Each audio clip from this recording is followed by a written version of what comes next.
All right, I'd like to call this meeting to order. And I will entertain a motion to go into executive session. So moved. Second. All in favor?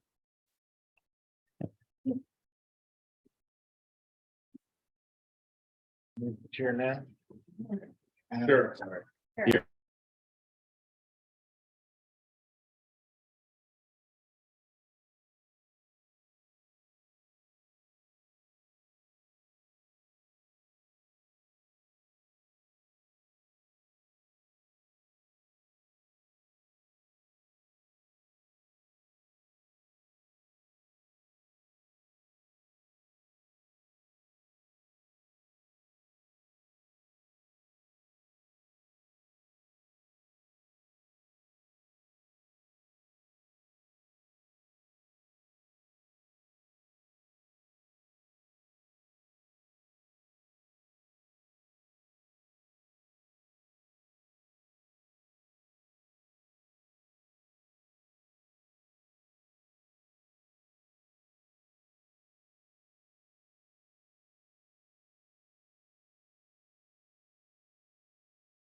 All right, I will take a motion to come back into session.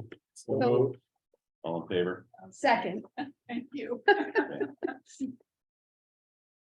All right. I will take a motion to approve the minutes of November 21, 2022. So move. Second, All in favor? No appointments, recognitions, or resignations. Consent agenda, item A, withdrawal of the South Shore Code Association's appeal.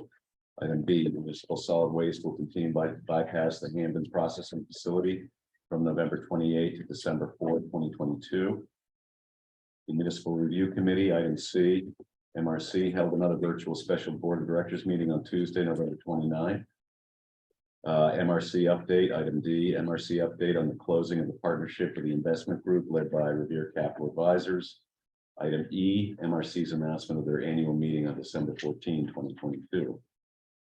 move acceptance of the consent agenda as presented. second, Anybody want to pull anything out? No, all in favor? You. Selectmen's reports.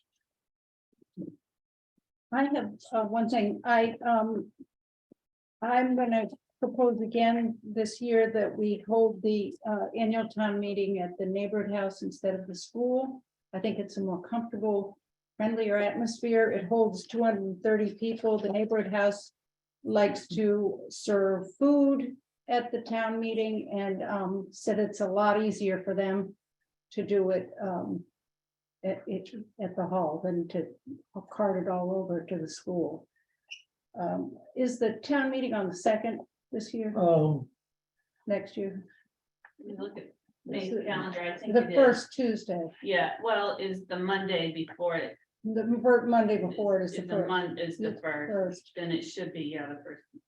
And they are, it is the hall is available that day. Yeah, Check first with and them. second. Anyway, I'm bringing it up for discussion and I hope we can consider As that. soon as you resolve that, we should book, if that's the way you're gonna go, you never know what will come in. Well, we could book now and cancel later. You could, Yeah, Yep. I like the idea. want me to call them tomorrow? Yeah, that'd be great. Okay. Great, thanks. Unfinished business. Oh, anything else? Anybody? Unfinished business. I do actually have one more thing. Okay.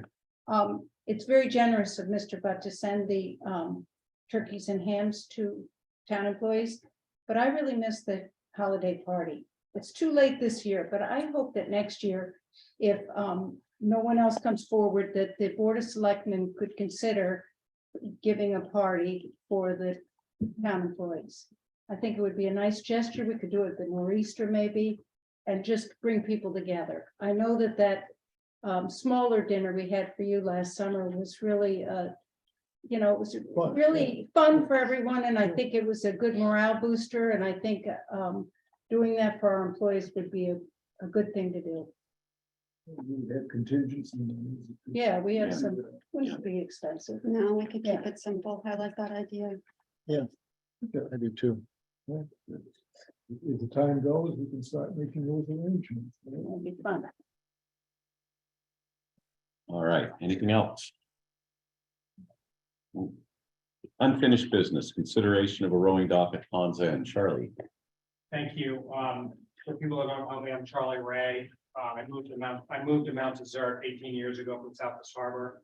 I'm representing Down East Rowing and Paddling Education, which is a nonprofit, which we founded in 2016. And Abigail Curliff is joining me. She's on the board of the rowing club. We want to take up an idea regarding the dock at Pond's End on Long Pond in Soamesville. I presented or I provided information to the select board. And I thought maybe I could just walk through this document. I do have a couple of paper copies. I didn't know how many people would be here, but you're welcome to take these. The pictures didn't come out very normal. Anybody wants to. So I think we all know, where, Pond's End is. There's a town landing there, a back-in ramp, and there's a 60 by 40 wood dock that's 240 square feet with an existing ramp that's seasonal. Both the dock and ramp are seasonal. That's about 70.5 square feet for a total of 310, not including the swim float that's there also seasonally. Before I go on, the rowing club has been rowing on Long Pond since 2017. A group of avid rowers, beginners. I teach lessons from a single rowing shell. I gave 27 lessons last summer to town residents, to summer people, to kids, youth, and so on. So we're quite active, but only seasonal. If you go to the second page of the document, you can see the dock site. The dock has now been removed, obviously, by the town. You can also see the construction and the current status of the existing dock. It's wood framed. It's using the blue styrofoam. I don't know what it's big rectangles, fillets. Thank you. Which I think over time start to fall apart and decompose. The dock is very usable. So the question becomes, why are we here? You know, what's the problem we're trying to solve? So the next few images are some rowing docks. There are two big manufacturers in the United States, Easy Dock and AccuDock. The issue with rowing sails is they sit very low in the water. So the proposal is to put in a different dock, exact same shape and size, but lower to the water. So rowing dock tends to be about 4.5 to 5 inches of freeboard. The existing dock is about 12 inches out of the water from the deck to the water. We think that actually it would be better for the town and for users of the dock and easier to get in and out of boats with the lower freeboard dock. These pictures are here to show some of the issues. You can see that in the sport of rowing, the boats have 12-foot long oars and outriggers that actually, that's why you need the low freeboard so you can come into the dock. The second picture shows a team instance, same shape of the town dock. They're very stable, these professionally made docks. You can get 50 or 60 people on the dock and it doesn't move very much. I coached a high school team earlier in my career, and it was not uncommon to have 60 or 70 athletes on a rowing dock of this type, and they're very stable. The bottom picture here shows, that these can be very tastefully done, aesthetically done with either wood deck or colored brown or gray decks, and the installations are quite durable. There are some other rowing things going on locally here in Maine. I just call out a few of them. Down the coast here in Camden is McGuntacook Rowing Club. They've been in existence about 15 years. They're now a big program. All these instances in the document are clubs that have gotten permission or permits to be on town property. So the town of Camden allowed McGuntacook to put a dock and rack their boats on right near, if you know where the McGuntacook back-end landing is, closest to town. They're about 300 yards to the northeast of that spot, and they're very active. And you can see the docks are pretty subtle, but usable. The next page you can see, and this is a new one.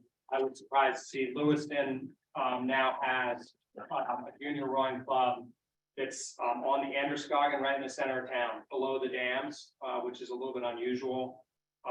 Bates College goes up above the dams on Green Lake.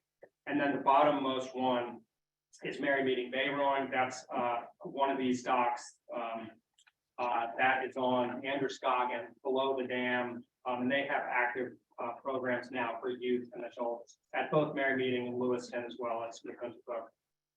So we came here today, this evening, to ask whether the town would be willing to consider putting in a dock with lower freeboard. The club, which is a nonprofit, would raise the money and either purchase the dock and give it to the town, or raise the money and then allowing the town to buy the dock.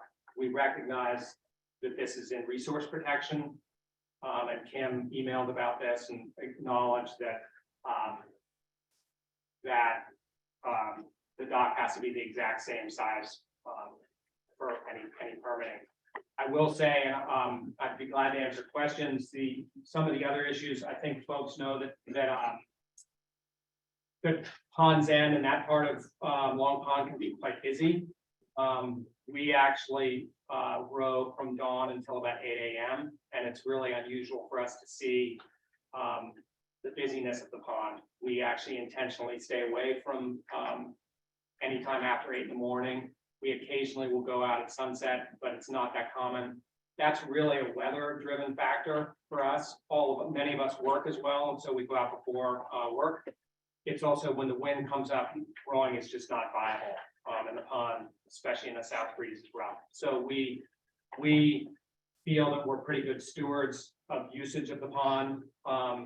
The neighbors on both the northern neck side, the western side going south, and the eastern side are happy to see us there. We're quiet and non-intrusive. So I'll just stop there and welcome questions or concerns, or if that's. My concern is, will you be able to dock power boats on this rowing? Absolutely. All right, so there's no issue at all to, Um, how are you gonna, like, tie to the dock and all that, will there be tie downs there or? can absolutely be tie downs. There can be rails, tie downs, or police. Yeah. So, Yeah, that- and the drop itself is gonna be quite substantial to boaters, correct? The dock itself is only about 4.5, 5 inches out of the water. So Okay, you can just step right in. It'd be like stepping into a canoe or stepping into a fishing boat. all right, so what would the difference in height be? Difference in height would be about, I measured the dock out of the water. I think the difference in height is about 6 inches. 6 inches? Yeah, I had the same question about, not so much about the ability to get in and out of the boat, but I mean, some of these boats that are using that pond are, well, for lack of a better word, just super expensive. And the way that they come in contact with the dock is what concerns me. I'd love to see pictures of a full-size powerboat tied up to a rowing dock. I mean, that's because regardless of whether I personally would prefer to see rowers on the pond, but people with powerboats Totally. are not gonna have that same position. Yeah, I know from my time, as a rowing coach, earlier in my career, we tied reasonably sized boats. You do see some big boats You along the do. pond. They don't tend to spend very much time on the dock. True. Launch, tie it up, and then put their trailer in and go on. These can have bumpers as well, so tie downs are okay, or tie downs can be part of these docks as well as a fender, which I think the current dock doesn't actually have, if my memory's right. Just a wood side. Yeah, I think it had a strip at one point. I think it may have had a strip at one point. Well, too. Just one other question, what would this dock be constructed of? The two companies that are sort of certified to build docks, and they build docks that have been used in the World Championships and the Olympic for stability, they tend to be extruded plastic. We could have a dock built out of wood, but As far as the supports to hold it, what is? that I would have to check. Because we went with the style that's there because of, as you know, the floats on, the land and in the water. So it's always rocking back and forth. Yeah, So absolutely. the plastic tub styles would wear. Yeah, I think that this would be similar to the existing dock with a ramp. I also think that this kind of dock might. I'm not sure of the existing docks. Usage for somebody who has disabilities, but I think a lower dock and a very low height ramp out to it might actually assist people that have disabilities. Although getting it out of their own boats, I Well, can't weigh to that. That's the hard part for me to picture too, because I mean, again, not to be difficult, but the launch where people back their boats in is where anybody launching a boat often runs into people renting kayaks and canoes that aren't supposed to be there. So, I mean, I don't know how if what Kim says that the dock has to be the exact same dimensions, does it have to be an exact same location? I would assume it does. And so how do we mitigate people backing their ginormous boats in and people putting canoes and kayaks off the new nice dock? You know, Marcy Berkeley is a rower as well with us. We spend a lot of time down there in the early morning. We see a lot of fishermen, and I will say they're great people. They are, you know, we haven't seen issues. It seems like the fishermen and the rowers tend to use the pond in the morning, and the kayak is a different story. Yes, it is, but there's a lot of people that use it. If you go on an afternoon in the middle of August, and it's a zoo down there. Yeah, I think they'd be encouraged to use it with the lower. Yeah, and if they would have to, I mean, signs don't cut it. No, I actually was being perhaps naive because the sign is very clear. And obviously most of the canoers and the kayakers are the renters. Because they have a flow and they move over to the left because they want to stay out of the way of the motorboats want them out of the way. I have never seen, I don't think. Mr. Chairman, Oh, yeah, they do. I've had problems backing the boat in there. We have a camp right there and all the we've time. had that problem. What I love about the lower dock is for those of us who are very experienced, we can make our way in from the high dock or from the water, but you know, we really are making an effort to bring new rowers in, kids, adults. Yeah. They can be intimidated by either the water entry or they can't do the high Well, dock entry. It just. I get that. pushes I know them it's out. hard. I've done it too. Yeah, But so if we want to be more accessible. is there a way that we could like put signs right, like on the dock itself that you can only launch on the right-hand side of that dock or something to that effect? Because it's problematic. It really is. Any Somebody's- sign, yeah, I somebody's think gonna get run signage, over by a painting on boat. the dock, it would all be viable. Charlie, in this picture, underneath well, rolling docks have low freeboard.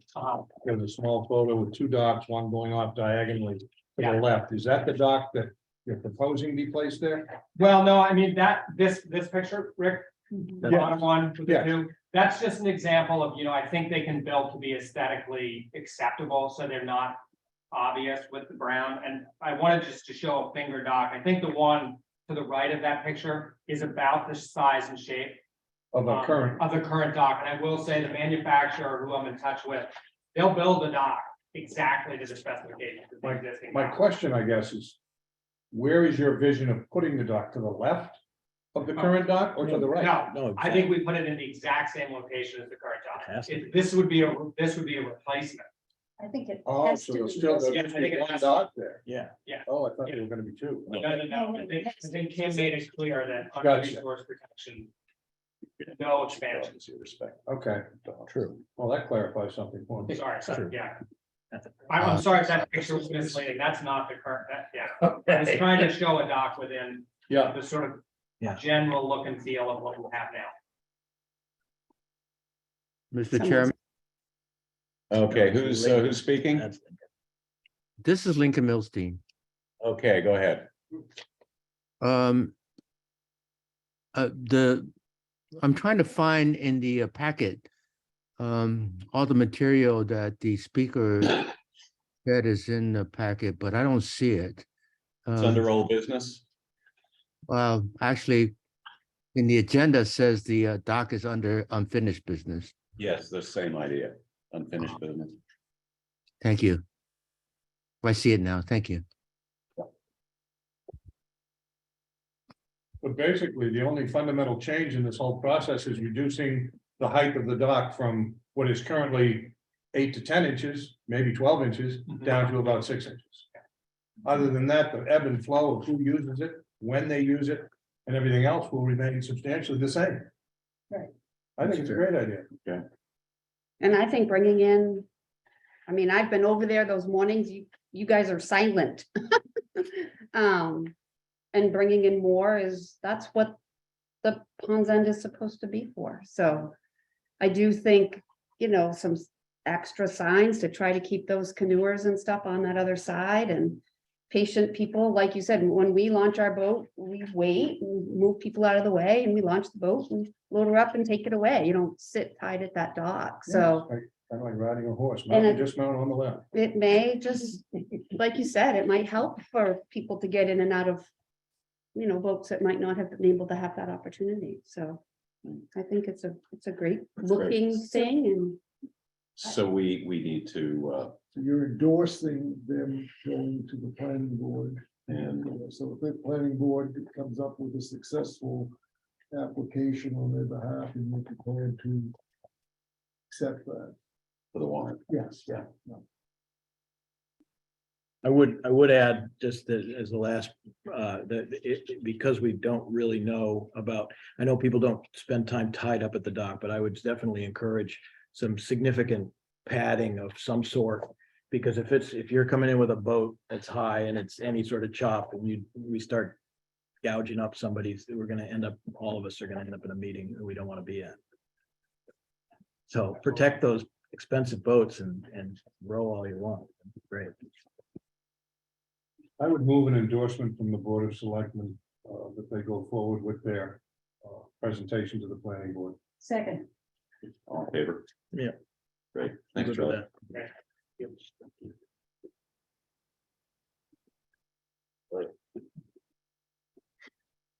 Item B, nomination for the Acadia National Park Advisory Commission. Kendall Davis's current term expired April 25th, 2023, and he's been doing a great job for us. He does want another term if he so chooses. I I would support that. would, well, so I go ahead. move that we, do we nominate? Yes. Nominate Kendall Davis to continue with the National Park Advisory Commission for another term, beginning April 20, whatever it begins, April 20, 25. April 25, And 2023. it may be one of those deals. I'll work with him to make sure he gets his application. With thanks for him to agree, because I agree his information has been very helpful, He so. may be like, in sort of an interim phase there, because there has to be the Interior Department has to act. Oh, on right, we have to, nominations. So what we are doing is nominating, they will actually be doing selection. okay. I second the nomination. Right, all in favor? Terrific. Good, I'll tell Mr. Davis.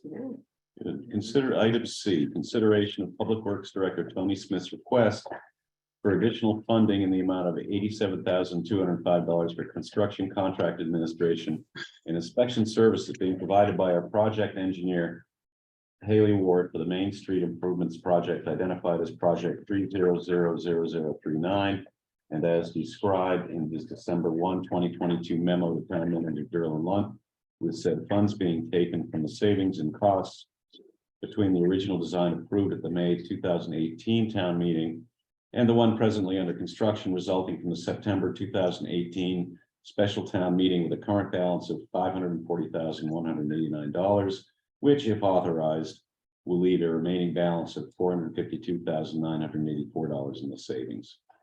Move authorization. Second. Can I make a point of order that the memo is from Tony as a consultant, that he's actually, I don't know if it Yeah. makes any difference. Well, but he's, Now that was my mistake. That's the bad parts about cutting and pasting and not reviewing. Yeah, Okay, okay, thank you. It doesn't make Thanks, any Jeff. difference. As a consultant, we'd still be following his recommendations, I would think. thank you. Did you get a second? Yeah, We it's did. been moved and all seconded. right, any further discussion? All in favor? Any opposed? No. New business, consideration of authorizing Fire Chief Mike Bennett to retain the services of ABM Mechanical Inc. to furnish and install a new duplex boiler for Mount Desert Fire Station number 2 in Seal Harbor at a cost not to exceed $23,575, with said funds to be used from the fire station's building reserve account number 4040-300-24470, with a current balance of $130,234.39, leaving a balance of $106,659.39. If approved. I would move authorization. Second, All in favor? Yeah. Discussion there. Item B, consideration of authorizing Fire Chief Mike Bender to purchase and have installed a Bauer Verticus breathing air compressor from Fire Tech and Safety of New England, Inc. at a cost not to exceed $60,375 in association with the Mount Desert Fire Station Number 1 building project. move it. I'll second it, but I have a question. Me too. So do I. Who wants to go first? Okay, so you moved and seconded. Bobby? Yeah. Yes. Okay. So, yeah, comments? I, Go first. yeah. Sure, go ahead. Does this unit, Mike, take the place of what you used to use in an SCBA truck, a van? Correct. Thank you. Yes. And so You need a vote. No. moving on from that, and this is maybe my Chicago fire coming out in me. Wouldn't you want a portable truck to fill your air tanks while you're on a fire scene? We've had the portable truck for 21 years now, yeah. And we've gotten to the position where, to be honest with you, we don't have enough people. So we've elected to put the compressor in the breathing air in the station. That's typically what's done with most fire departments. I think we're really dealing with both truck. Really? Well, Ellsworth has a trailer, they don't truck it. That's, everybody else's air compressors in the stations, and you just shut the tanks back. But Oh. it's getting to the point where with the engines, the ambulances. Yeah. And we just don't have enough volunteers to order. On the trucks, and that air truck sits in Seal Harbor quite a bit. So, Okay. I just had a quick question about, I appreciate the detail that you shared about the budget, some things being up, some things being down. And the reason for going with the Bauer, so it would match with the rest of your equipment. I'm assuming that, but would love confirmation that, looking at changing all of it would be way more. Or, I mean, because $60,000 or whatever it is that we're authorized 52, is typically would be a bid thing, right? Yeah. But, and I hear your justification. I just want, Yeah, but our purchase policy says that we should go out to bid. With any equipment purchase in that amount. Unless we can justify going with a single source. okay, Yeah, and I think I explained in the memo, we'd like to go with the Bauer because we replaced our fill station a few years ago with a Bauer. And the fill station and the compressor should match up, so we want to stay with that. We have a Bauer 2 compressor right now that we're replacing, so we want to stay with the same brand. okay, thank you. And that will be housed here in this new facility? Correct, yes, yes. Okay. all right, all in favor? Thank you. Item C, consideration of authorizing Fire Chief Mike Bender to purchase a Groves Ready Rack firefighter gear storage system from Industrial Protection Services LLC at a cost not to exceed $8,161 in association with the Mount Desert Fire Station Number 1 Northeast Harbor Building Project. Move approval. Second, All in favor? It's like Christmas. Well, if I can, it's just to beat the first of the year increases. Right. Most of these Yeah. vendors have been telling me that's gonna happen. Okay, item D, consideration of authorizing Fire Chief Mike Bender to purchase and have installed assorted strength and cardio fitness equipment from Gronk Fitness Equipment at a cost not to exceed $23,000 in association with the Mount Desert Fire Station Number 1 Northeast Harbor Building Project. Move authorization. Yeah, I would second that. That was all in part of the original proposal. So, yeah. Okay, any further discussion? All in favor? Thank you. Item E, permission to apply for small municipality retrofits program through Efficiency Maine.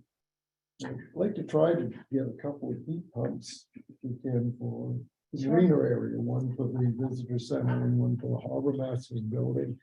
So we can get up to, I think it was 2,800 for those. So the next step would be to get them to come down and do a survey of the buildings, how much water, pumping, ship, whatever you want to call it, on those compressors you would need for those buildings. It's a pretty standard thing. That heat pump there is what we use for this room. You know, it does a pretty good job in the summer.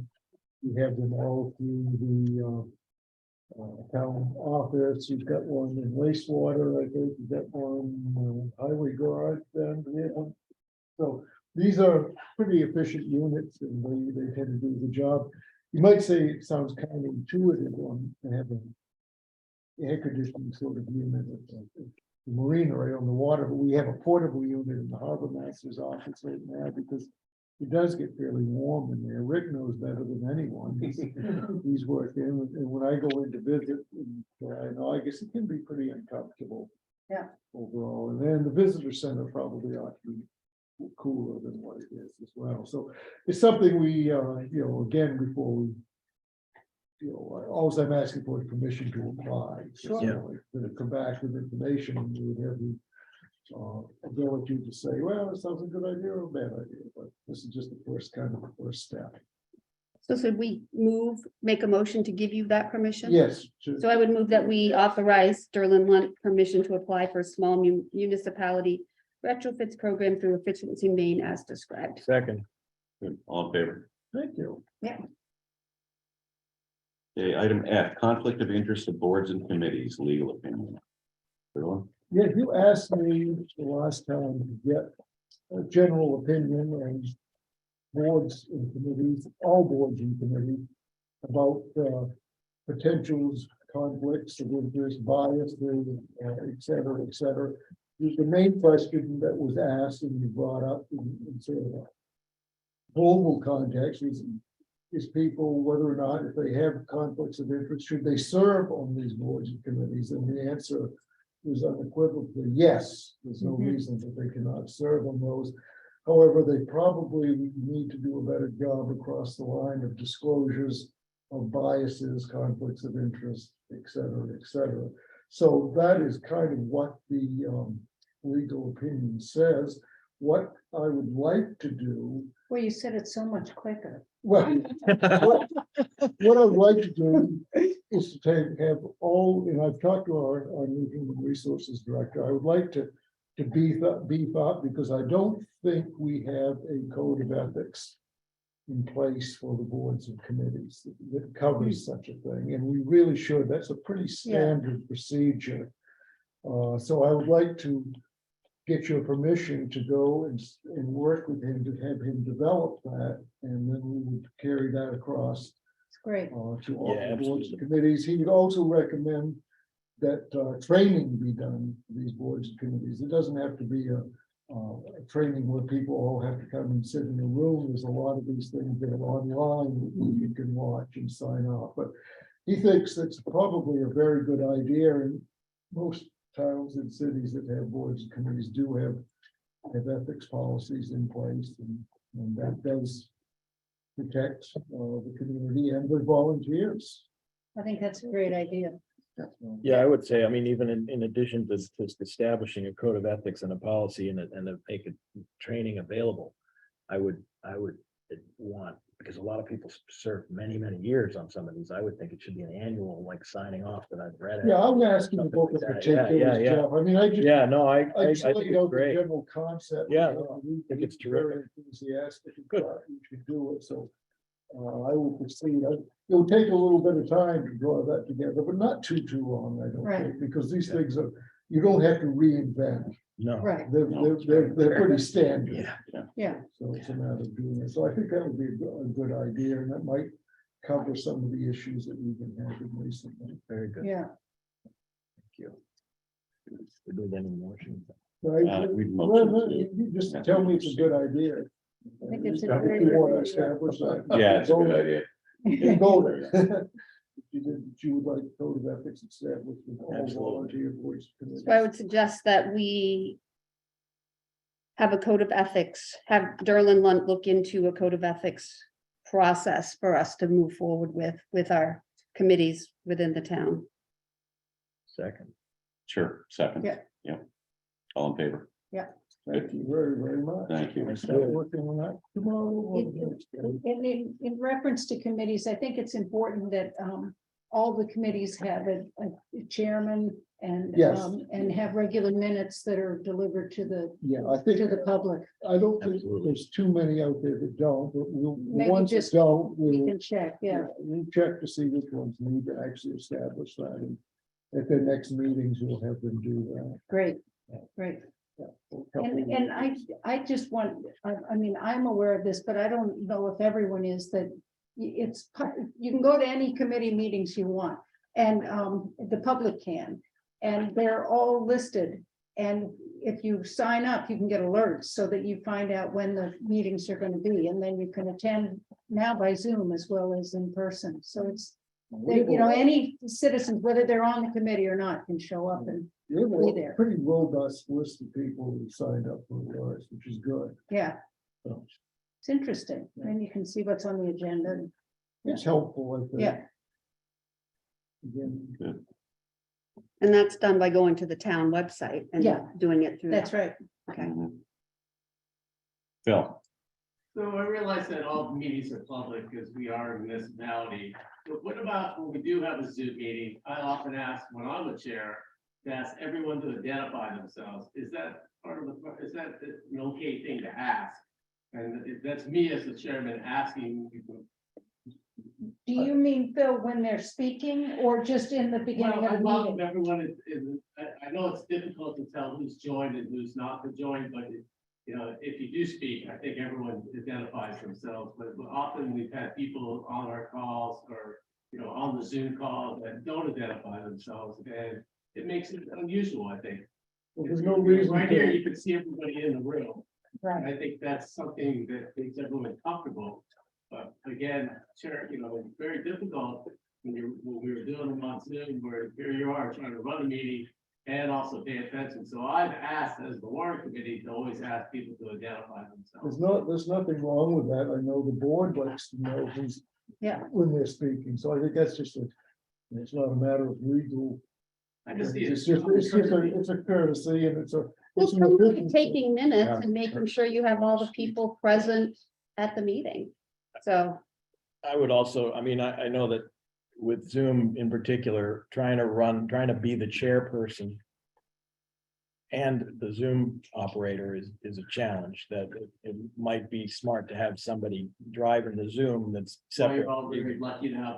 Okay. All, Very good And job. Kyle's lucky as well. Maybe he'll now be attending all committees. because that's,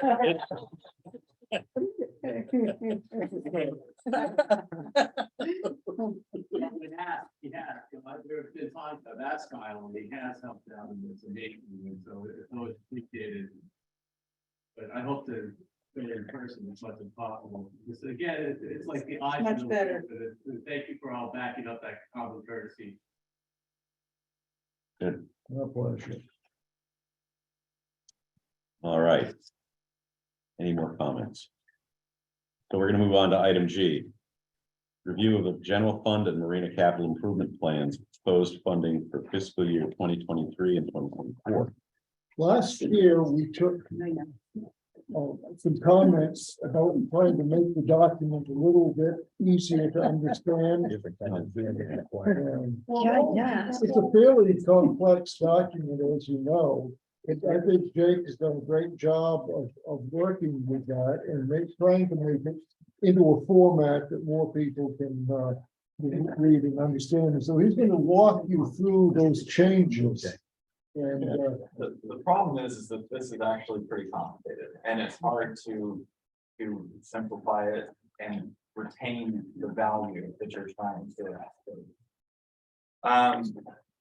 That being said, I think we made some strides and one of the things that I did want to do, like for town meeting, is to have kind of a bottom line analysis. It would be a summary of all of this. So if people want to get it into the weeds, they can, but if they want to see, just in general what's happening. But for you guys, you need a little bit more of the weeds. So a couple of things that I did to help department heads. One was that we've always expected them to estimate a cost of an asset. And when you're talking about an asset that's gonna be replaced in 20 or 30 years, that's a pretty big asset. And so one of the things that I instituted in this is to give them an option to estimate a value that they think is appropriate to work towards. The other option is to take the purchase price by a estimated inflationary component and solve for the future value and work towards that. And that's disclosed, which mechanism they chose is disclosed in that assumptions concatenation is just a formula that combines different text files. So it tells you kind of the things that went into determining that replacement cost for planning. If they used estimator future value, if we're planning to fund this through the CIP process or bonding. I think bonding is another benefit because we can disclose and track the assets that we need to be aware of for replacement that are outside of the CIP process, and it kind of puts everything in one place. The other change is a more formalized approach to what we tried to do last year in response to town declaration of climate change as as an emergency and the climate action plan.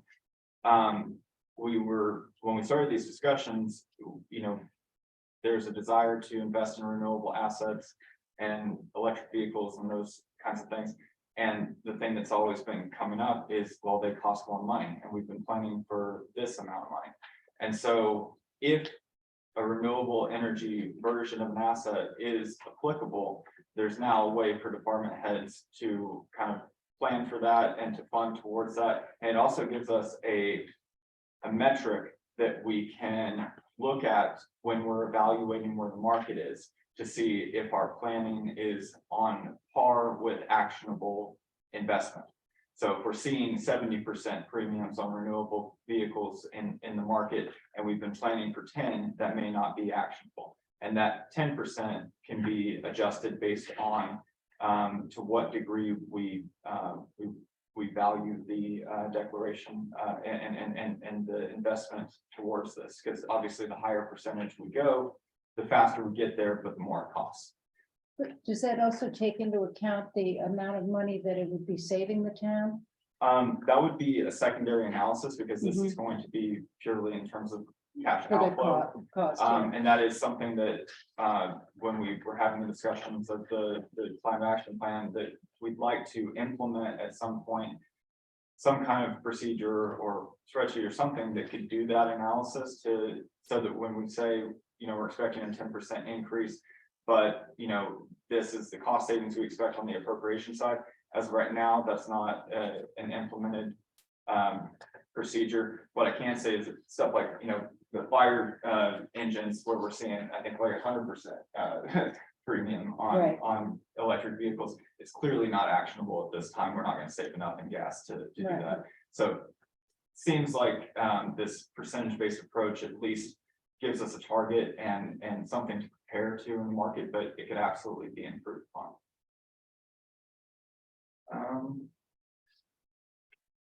A couple of the other things that are baked into this is trying to clean up. There's a couple of old reserve accounts that are really kind of stagnant and are not necessary anymore. The two that I'd like to talk about first. So the assessment capital improvement reserve, the only asset that's been assigned to that reserve is the vision server, which Kyle can talk more about, but essentially it's not needed anymore because the cloud hosted. So those are funds that are sitting there that we're proposing town meeting redirect to another assessment reserve, the revaluation reserve, to essentially reduce the assessment funding as a portion of CIP this year. And then a similar, but actually kind of larger effect on the police training cost reserve. That was a reserve where the whole point of it was to pay for PD training. That was integrated in a system that I think Jim said it was in 2020. So those funds have been sitting and are not being used anymore. And so town meeting reapportioning those into the police capital improvement reserve would allow us to move it washes out the entire effect of moving the cruisers into the PD capital improvement plan, which I think better discloses the plans for future replacement and allows us to earn interest, especially as we're entering into this high interest period, allows us to earn interest on these investments instead of just essentially appropriations is at cost and a cash approach. And Jim thought that it was a good idea to move those on. So we're able to essentially add quite a bit of assets to the PD capital improvement reserve at no additional funding costs as a result of this proposed reallocation. That's almost $66,000. Yep.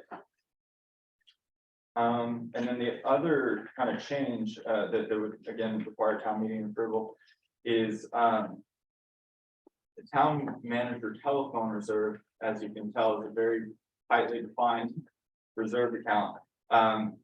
It's necessary because we need to replace the phone system, but the thing that we came up against is that there's plenty of times where technology investments are going to have town-wide implications.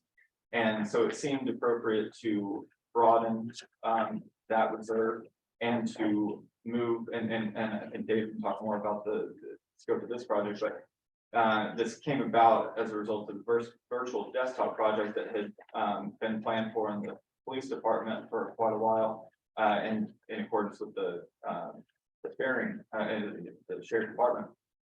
And there was discussion that the version that they needed was going to work for them, but it was not scalable. And a higher version would be scalable for future needs and mutual collaboration. And so that was the, and I think Derlin and everyone involved thought that that was the better asset to move towards. So I know there's a lot of moving parts going on. And then I think the last thing is just that there's we've seen a lot of increase in costs in public works departments, and that's represented in some of the numbers. But overall, increase of 20%, 16% when you take out the savings of 45,000 of the cruiser in the appropriations. It's no longer going to be appropriate. And for net change, total municipal budget, prior municipal budget of 0.8%. And I apologize, that's a lot, I know, so I'm ready for questions. Is there a quiz? Well, you either explained it so well or you confused everybody.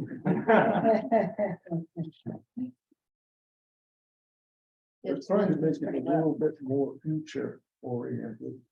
Yeah. A little more accurate. Well, you put this, you started this, but this is refining it, it sounds. Right. So I think that's it's always terrific. been a good tool, but I think it's a better tool now. That's the key of the year to make these things work. I think the warrant committee was a bit confused over it last year. I think they found it sort of inscrutable. And so we wanted to try to be really transparent with them this year so that they understand what we're doing. So they'll get a similar presentation. So hopefully that they will have lots of questions. They generally do. They're pretty inquisitive group. So I'm feeling that they'll have their answers and their questions answered. So. And the crux of it all was a balancing act between providing additional disclosure, which I think is important for understanding how the CIP is meant to work and the functionality behind it, versus putting it into a presentable format that works on a printed paper and is good for public viewing. And so those are always going to be at odd interests, but this is kind of the first step of that. Could you explain, if possible, about you mentioned use the fire truck example, that the 10% versus 100% and what's actionable and what's not. Can you walk us through that just briefly? What is that?